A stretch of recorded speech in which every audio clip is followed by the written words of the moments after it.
महाराष्ट्राच्या आंबेडकरी चळवळीतील आणि सोलापूर जिल्ह्याच्या सामाजिक राजकीय वाटचालीतील आजचा दिवस ऐतिहासिक ठरेल.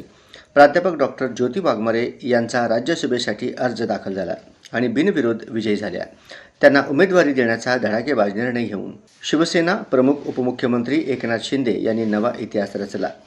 डॉक्टर ज्योती वाघमारे यांना कुठलीही राजकीय पार्श्वभूमी नाही.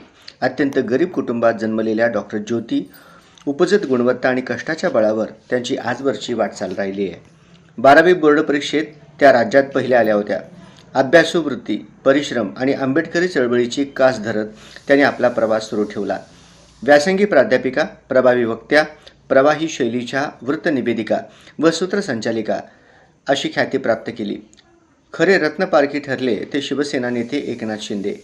त्यांनी डॉक्टर ज्योती वाघमारे यांची गुणवत्ता हेरली आणि 4 वर्षांपूर्वी शिवसेनेच्या प्रवक्त्या म्हणून कार्य करण्याची संधी दिली. डॉक्टर ज्योती यांनी संधीचे सोने केले.